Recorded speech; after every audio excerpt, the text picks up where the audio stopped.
Hello everyone, and welcome back to another video about Wonderland Online. It was brought to my attention today in one of the Discord servers that I'm in that someone managed to find a way to be able to open multiple game instances or game clients via Steam, where it wasn't necessarily possible without a third-party software. A few days ago when I have looked into that, and there was another method where you could open multiple Steam accounts to be able to run an instance of the game through each different Steam account, and we were reviewing that today in this Discord server, and we were testing that out one more time. But then someone came and told us it's actually possible to do it with a patch that you can apply to the game installed via Steam, and that will allow you to open multiple Steam instances of the game. It also allows you to run the game without Steam, which is probably even better. But for those who want to track how many hours they have played the game for, it's probably a good idea to just keep Steam open. Now, before I jump into the patch and how it works and what it does or how to install it and such, I do have to leave a disclaimer for everybody. Please keep in mind that patchers which modify the game files and the way the game runs can be banned. As far as I have researched and checked in a few places, no one has ever been banned for using this patcher for other games, so I don't think that it would be the case here, but of course there's always a risk, and we are all subject to that risk basically. But for those who have been using the English patch in the past, the one that was made by the community, do know and are familiar with these disclaimers that they are using patchers and such at their own risk. So if you're happy with that and you don't really mind the disclaimers, I can show you how to apply the patch to the game and how you can open multiple versions through Steam. Before I start, I want to thank Iki from the new Wonderland mobile Discord server, because they were the ones who uploaded this patch over here and told us how to apply it in the game so that we can do this. And what I will do in this video, I will basically show you how to apply it yourself as well. As far as I understood, Iki has already modified the files in the patch so that they can be applied to Wonderland Online, because the patcher is kind of universal and it's like a multi-purpose thing that can be used for other games as well, but the files need to be edited for each game individually. So since we already have that, what I did is I went ahead and uploaded it to my Google Drive, so that I could give you guys a link in case you don't want to join the Discord server necessarily for it. And so you will be able to download it from here. You will have this download button in the top right corner, and you can download it anywhere you want in your computer. I already have it on my desktop over here, so I'm just going to show you how to apply it. I also very quickly wanted to thank Spikes for all the brainstorming that they were doing with me today on trying to have the other method work, where you would be able to use multiple Steam accounts. Before, Iki said that it can be done through only one Steam account with this patcher. So thank you very much, Spikes, for that. And this video I dedicate to you. Okay, so here's what we have to do. First of all, you'll have to know where you installed the game and make sure that it's not currently running when you're trying to do this. To find out where it's installed, you can click on Manage and then go to Manage again and then Browse Local Files. And that will basically open up where the game is installed via Steam, and that's where we will need to go and apply this patch. First, you'll have to open the archive that you downloaded from Google Drive as well, and keep this open on the side next to where the game is installed. And once you have that open on the side, you can go ahead and go into the data folder and then plugins and then the x86_64. And this is where you need to copy these 3 files from the archive. And it's as simple as that. There's nothing else needed. So one of the files you will have to replace, but the other 2 will be added in without the need to replace anything else. So you just drag the files from the archive, or if you want, you can go ahead and extract the archive separately. If you have something like WinRAR or 7-zip, or even through Windows 10 and Windows 11 with the built-in archive extractor. And once you open the folder, you'll see the same thing.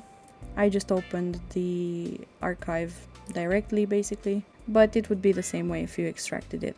So what you have to do, you either go copy, or if you want, just open the archive like I did on the side, and then just drag the files in this folder. So I'm just gonna drag them. I will replace the files in the destination, and keep in mind that you have to do the same thing, even if it's just for one file for you.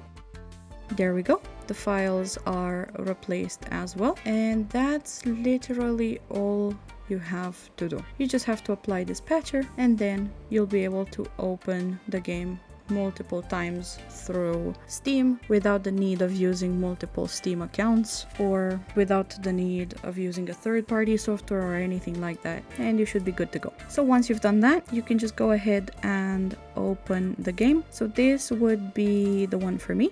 And as you can see, it says that it's launching through Steam. And there is another neat trick that I've done. Just make sure you pin the game to your taskbar. So once it's running, you can just right click on the game and then click on pin to taskbar. And what you'll be able to do afterwards is, if you hold the shift button on your keyboard and then you clicked on the icon multiple times, it will open as many clients as you want it to, and it will still be the Steam version. So yeah, this is pretty helpful, pretty cool. Thank you so much, Iki, for giving us this. And let's go ahead and log in as well. What I like to do is I just set my clients side by side, and I use Sizer to be able to put them in specific places on my desktop, so that I don't have to just move them by myself. They just go in those positions with one click basically. So yeah, as you can see, this is the Steam version, and I am running multiple versions of it. I only have one Steam account open. There's no need for multiple ones, like in those methods that I was reviewing a few days ago. And let's just go ahead and log in, and then I'll be able to show you what they look like side by side. Just one more disclaimer, please keep in mind that the first time you open the clients and up until you log in, you may experience some lag, and the game might feel a bit sluggish to like switch between windows to log in, because I've experienced that too. But once you do log in, you should be fine and you shouldn't have any issues at all. So give me just 1 second so I log in with my 4 accounts I've recreated today on Misty Forest. These are all 4 characters side by side. You would be able to open as many as you want, or more likely as many as your laptop or PC allows you to, because there will be a lag at some point if you have too many of them open and your laptop or PC specs are not too good. But I'm pretty sure you should be able to run at least 4 with no issues whatsoever. And there's one more thing which is cool. If you open 4 of these via Steam instead of the old PC client, is that you're not going to experience any crashes, or at least you shouldn't experience any crashes, because in the last few months we've been having some issues where the game was crashing if too many clients were open through the Chinese client. But with the Steam client, I've had Spikes tested out as well and confirmed to me earlier on that there's no crashes, there's no issues. So yeah, we should be good to go. We can now open multiple instances directly through Steam using only one account, and we have the game in English, and there's no more crashing either. So yeah, I'm super excited about it. Since I did mention that you can do this trick where you can put the clients in a specific spot on your desktop without having to move them yourself and such by using Sizer, I thought I might include this in this video as well so that I don't have to make another one about it separately. So basically what I do is I use Sizer. So that would be Sizer by Brian Apps, and I'm going to access Sizer 4.0 because that is the most recent one and the one that I use as well. And basically I will leave a link to this website in the description box below. And what you would have to do is to download the installer for Sizer 4, which you can do it from here. You would go over there where it says an MSI installer, click on that, download it. For this process, I have also uninstalled my own Sizer, and basically what you do is after you downloaded it, you just double click on the installation file, you click next, it will ask you where you want to install it, and then tick the box to start Sizer every time Windows starts as well if you want to like benefit from using it at all times. Then click next, install, and then finish, and then you have Sizer installed. Just make sure to double click the icon so that it starts running in the background, and it will look a bit like this. And I already have my settings from before because I assume that it keeps a cache of that unless you reinstall Windows or you delete all the registry files related to it and such. But basically here's what it looks like, and I'll show you how to use it as well.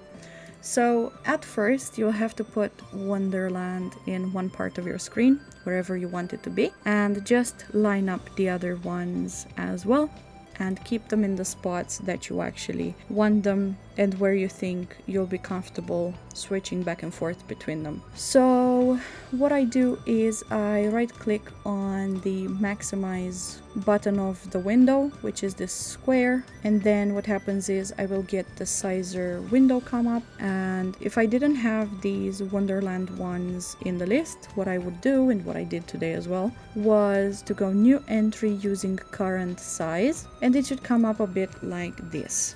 For the description you can write whatever you want.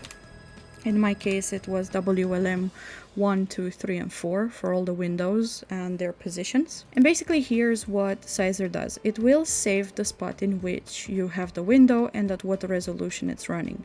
If you want you can change that as well. And then it's important that you leave it the way it is otherwise, because this is telling Sizer where you want the window to move to each time you click on that specific size option. So in my case I'm just gonna do a test one on this one, and in my case it's gonna be for window number 1, so I'll put a 1 over there, and then I click OK, and as you can see it comes up in the list, and then I go OK again. For the second window, I do the same thing, new entry using current size, and if it comes up with the configuration like this and it doesn't come up with that dialog to save the entry, just do it a few more times, it's sometimes buggy.